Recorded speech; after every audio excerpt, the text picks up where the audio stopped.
Bom, nós vamos ver agora um segundo método de síntese, né, de gerar um circuito, só que nesse caso nós já vamos obter uma expressão simplificada, porque nós vamos usar o mapa de Carnot e ele vai nos dar uma expressão simplificada, né? Então, o mapa de Carnot, o que é, né? Carnot é o nome do cientista que apresentou essa técnica. O mapa de Carnot nada mais é do que a reorganização da tabela verdade, de modo a facilitar a visualização de termos que se simplificam. Então, para fazer esse reordenamento, nós vamos usar o código Gray, né, para que haja apenas uma transição nas mudanças na vertical e na horizontal. Né? Ou seja, essa tabela verdade, que ela normalmente tem uma variação na vertical, nós certamente vamos reorganizar agora na forma de uma matriz que vai variar horizontalmente e verticalmente. Então, por exemplo, a gente tem aqui uma tabela verdade de uma função f qualquer. Se a gente fosse expressar ela por meio de uma expressão lógica, nós poderíamos utilizar mintermos, né? Então eu tenho aqui 1, 2, 3, 4, 5 uns nas posições 0, 1, 3, 5 e 7. Então eu teria aqui os 5 mintermos: mintermo 0, mintermo 1, mintermo 3, mintermo 5 e mintermo 7. Né? Então, para simplificar essa expressão, a única coisa que eu fiz foi da primeira para a segunda linha. Eu utilizei a idempotência, em que a gente sabe que a barra B barra C é a mesma coisa que a barra B barra C ou a barra B barra C. Né? E para cada par aqui, eu consigo colocar um par de variáveis em evidência, e a outra aparece justamente a variação, né? Aqui eu tenho C barra, aqui eu tenho C, aqui eu tenho B barra, aqui eu tenho B, aqui eu tenho B barra e aqui eu tenho B. E a gente sabe que para todos esses termos entre parênteses eles resultam em 1, e que o 1 é o elemento neutro da operação de I. Então esse elemento em parênteses aqui ele simplesmente desaparece aqui da nossa conta, ele é simplificado, e a gente fica apenas com a barra B barra, a barra C e AC. Só que nessa expressão aqui a gente ainda consegue realizar mais uma vez essa distributiva inversa, para colocar aqui o C em evidência e colocar o A e o A barra dentro do parêntese, chegando a uma expressão final aqui de A barra, B barra ou C. Então, como é que nós vamos fazer para conseguir simplificar isso de uma forma mais ou menos gráfica, né? Uma forma visual? Nós vamos pegar a tabela verdade e vamos recolocá-la nesse que é o mapa de Carnot para 3 variáveis. Né? A gente tem mais outro tipo de mapa de Carnot para 3 variáveis. Mas o que nós temos de interessante nele é que ao longo da horizontal nós temos a variação das variáveis BC, e ao invés de variar de acordo com a ordem crescente binária, que seria 0, 0, 0, 1, 1 no 0, 1 no 1, a gente tem essa inversão aqui, que coloca a variação delas na sequência do código Gray. Né? Então, entre cada um deles, a gente tem apenas a mudança de uma variável. Né? Daqui para cá eu mudo o C, daqui para cá eu mudo apenas o B, e daqui para cá eu mudo o C novamente. E a gente sabe que o código Gray ele é cíclico, então desse lado para o início, a gente tem apenas a variação do B. E o A, como ele só assume 2 valores, a gente coloca aqui 0 e 1, né? Não deixa de ser o código Gray para 1 bit. Então, se nós observarmos, o que nós temos aqui? Esse par que eu consegui fazer uma simplificação correspondem justamente à primeira e à segunda linha, ou seja, o mintermo 0 e o mintermo 1. E se a gente olhar esses dois estímulos aqui, em que A vale ABC vale 0, 0, 0 e aqui vale 0, 0, 1. A gente vê que apenas o C muda. E é justamente a variável C que ela fica dentro do parênteses e é simplificada. O mesmo vai acontecer nesses dois termos aqui.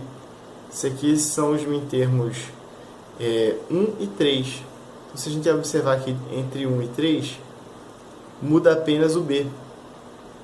E o mesmo ocorre nesses dois últimos termos aqui, em que também apenas o B muda, que são os mintermos 5 e 7. Então aqui do 5 para o 7, nós vemos que apenas o b muda de 0 para 1. Então, por um raciocínio indutivo, a gente pode verificar que quando tem apenas a variação de uma das variáveis que geram 1 na saída, a gente consegue fazer uma simplificação por meio dessa distributiva inversa. E daí o que eu posso fazer? Nesse mapa, eu coloco, se a gente olhar ao longo da horizontal ou da vertical, na vertical vai mudar apenas a variável a, e ao longo da horizontal, a depender da posição em que a gente está, a gente tem apenas a variação de uma das variáveis, ou b ou c. Então a gente consegue fazer duplas aqui. Então esse par, ele corresponde justamente aos mintermos 0, 0, 0 e o mintermo 0, 0, 1, né? O mintermo 0 e o mintermo 1, que é esse par aqui. Então a gente verifica que houve uma simplificação nele. Então a gente pode começar a fazer uma sorte de leitura direto no mapa. Então quando a gente olha aqui no mapa, a gente vê que apenas o C está variando. Então se o C está variando, ele vai ser simplificado. E o que está fixo é o B, que é sempre 0, e o A, que é sempre 0. E a gente usa um raciocínio similar ao da construção do mintermo. Então a gente vê que para construir os mintermos, quando a variável, né, vale aqui todas 0, a gente usou todas barradas aqui no mintermo. Então se a gente pegar aqui, por exemplo, o mintermo 3, que o estímulo que causaria 1 nele é 0, 1 no 1, a gente tem aqui o A, que é 0, ele fica barrado, o B e o C ele fica não invertido, né? De modo a gerar esse 1 aqui. Então a gente faz a mesma lógica aqui. Então se o A e o B são sempre 0 para gerar esses dois 1 aqui, a gente coloca o termo A barra, B barra, e o C que variou ele foi simplificado. Então cada um desses termos aqui, que é justamente a junção de um par de mintermos, ele corresponde a um desses pares aqui, certo? Então esse primeiro é o par, esse par aqui. O segundo é esse, que tem como estímulo o 1 e o 3, né? Então são esses dois mintermos aqui, que vai dar origem ao A barra C, né? E se a gente olhar aqui, de fato, o A é sempre 0 nessa linha, o B varia, então ele foi simplificado, e o C é sempre 1, então ficou A barra C. E esse último par aqui, o A é sempre 1, o C é sempre 1 e o B varia, então aqui é apenas AC, então corresponde ao termo AC. E foi interessante que a gente conseguiu, a gente tem dois pares, então se eu tiver uns adjacentes formando um par, eu consigo simplificar uma variável. Então basta olhar qual é a variável que muda de valor dentro do par, que ela vai ser simplificada. E tem uma coisa interessante que entre esses dois pares também ocorre a variação do A, e apenas o C fica fixo. Então a gente pode ir aumentando esses agrupamentos. Então eu troco esses dois pares por um quarteto. E aí eu olho esse quarteto aqui e vejo que nele o A varia, o B varia e sobra apenas o C igual a 1. Então a gente diz que esse quarteto aqui corresponde ao termo C. Então se desde o começo eu for agrupando os uns, eu vou conseguir sempre uma expressão, se eu fizer o grupo maior possível, a expressão mais simples possível, tá? Então, como regra, o que a gente teria para interpretar esse mapa, né? Se eu tiver um par de uns adjacentes, eu vou conseguir simplificar, esse agrupamento, que é o par, corresponde a um termo em que há uma variável simplificada, né? Então, se o meu problema aqui tinha 3 variáveis, quando eu fiz um par, o termo que corresponde tem uma variável a menos, tem apenas 2, que a outra foi simplificada.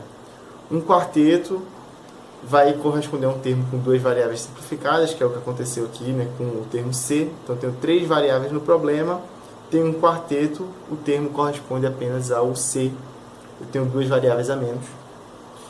E assim sucessivamente, né, de forma geral, um grupo que tenha 2 elevado a n valores 1 adjacentes, Isso aqui também já nos indica que os agrupamentos não podem ter tamanho qualquer. Então, o tamanho dos agrupamentos vão ser sempre tamanho 1, tamanho 2, tamanho 4, tamanho 8, tamanho 16, etc. E se eu tenho 2 elevado a n valores nesse grupo, eu vou ter n variáveis simplificadas, né? Evidentemente que se eu tivesse tudo 1 aqui, a minha função seria f igual a 1. Todas as variáveis foram simplificadas, eu teria um conjunto, um grupo que englobaria o mapa inteiro, tá? A variável que muda de valor dentro do grupo, ela é simplificada. E para eu conseguir escrever a expressão, assim como quando eu escrevi a expressão com mintermos, eu pegava para cada um, eu tinha um mintermo. Cada grupo aqui corresponde a um termo, então, e os grupos são feitos com os uns, né? Então, eu tenho que englobar todos os uns para chegar à minha expressão final correta que corresponda à função, né? E cada grupo vai ser um termo. E como é que eu vou fazer a simplificação, né? Qual é o caso ótimo? É quando eu tenho uma menor quantidade de grupos, só que eu tenho grupos de tamanho maior possível. Por quê? Menor quantidade de grupos é menos termos. Grupos maiores significa termos mais simples. Então, para ter a melhor simplificação, eu tenho que arrumar um balanço dos dois, né? Então, aqui tem alguns exemplos de como fazer um mapa, né? Então, se o meu mapa eventualmente tivesse essa configuração, eu consigo fazer um quarteto aqui e um quarteto aqui, certo? Então, esse quarteto corresponde ao quê? As variáveis b e c variam em todos os seus valores possíveis e o a é sempre zero. Então, esse quarteto corresponde à barra. Esse quarteto aqui, qual que é? O a varia, então foi simplificado. O c varia de 0 para 1, então ele só depende do b e o b é sempre 0, então fica b barra, tá? Então a tabela verdade que tivesse fosse correspondente a esse aqui, da função g, ela estaria descrevendo a função g igual a barra ou b, né? Então a gente tem aqui um pequeno problema aqui de copia e cola aqui, né? Então aqui ficou H e H, mas aqui seria o I e o J, tá?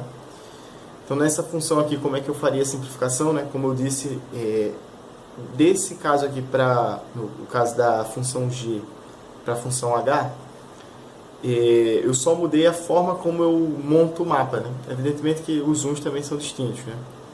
Mas ao invés de colocar a variação de 2 variáveis ao longo da horizontal, eu fiz a variação de 2 variáveis ao longo da vertical, mas isso não muda nada, né? A sequência aqui tem que seguir o código Gray e a variável que sobrou aqui ficou 0 e 1, né? Então, como é que eu poderia fazer esse agrupamento aqui?